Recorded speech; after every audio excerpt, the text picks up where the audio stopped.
And now let's hear from the man in the middle of all that drama between the WA Premier and the Liberal frontbencher Andrew Hastie. I spoke with Mr Hastie from Perth a short time ago. Shadow Defence Minister Andrew Hastie, thanks for your time. Let me start first of all by asking, were you surprised by the remarks made by the Premier? Well, first of all, Kieran, good to be with you. I was actually flattered that I was living rent-free inside Premier Mark McGowan's head.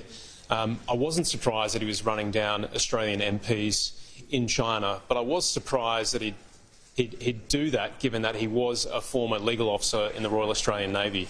And I think when you're overseas and you're representing our country, you keep those sorts of comments to yourself and you back in your colleagues across the parliaments, regardless of what party they're in.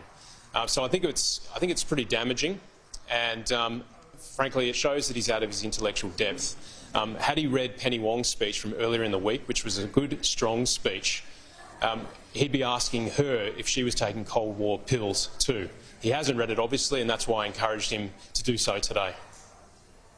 Mr McGowan's office sent out the footage. Do you believe it's an intentional slight against you? I don't think so. I always think incompetence in these situations is the best explanation, and they just didn't check the footage, and so we got the hot mic. But as I said, this is a Premier who's a prison guard out of work post-pandemic. He's looking for work, and there's a lot of work right here in Western Australia. We have a hospital crisis, we have record ramping hours, we have a housing shortage. I've got kids in my electorate living in caravan parks. And, you know, there's a lot of work to be done in the regions as well, a lot of infrastructure that needs to be fixed. So Mark McGowan, he should read Penny Wong's speech and he should hurry home and get on with fixing up this state.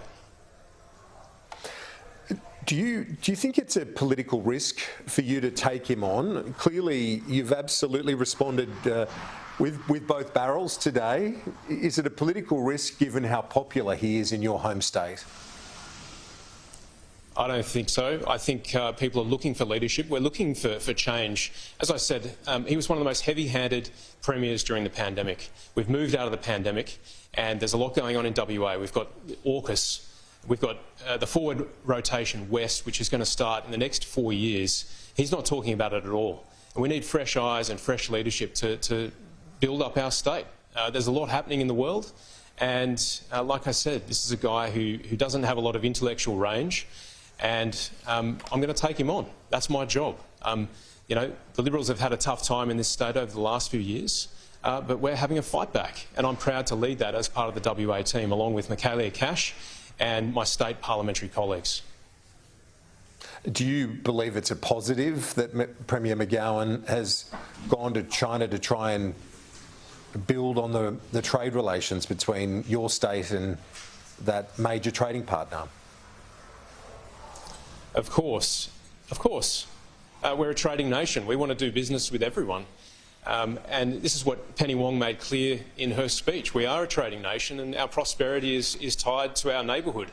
But there are also national security concerns. She said we are facing unprecedented strategic circumstances which requires unprecedented coordination and ambition in Australian statecraft.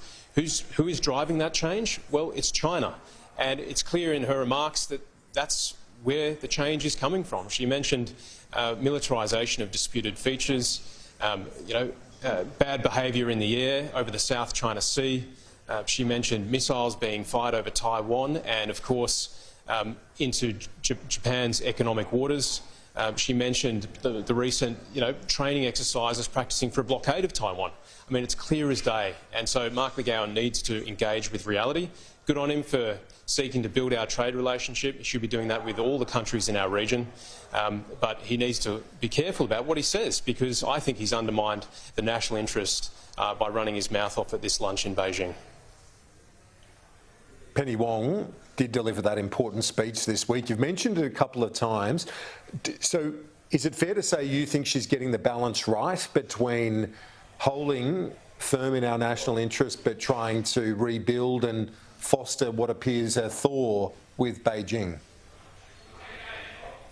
Well, I think we all want the Australian government to succeed on the international stage. That's why we supported the AUKUS decision last month so wholeheartedly. Of course, there are questions that we have about that, but it is in the national interest. And her speech engaged on AUKUS. It defended AUKUS. There are lots of points in her speech where we see eye to eye as the opposition. Of course, there are always nuances and points of difference, but when it comes to foreign policy and defence policy, we are in a tough decade, and the opposition will always work with the government to deliver the best outcomes for our country and for the Australian people. Shadow Defence Minister Andrew Hastie, I very much appreciate your time and taking up the opportunity for a right of reply in the face of those comments from the Premier. Thanks for your time. Thanks very much, Kieran. A pleasure.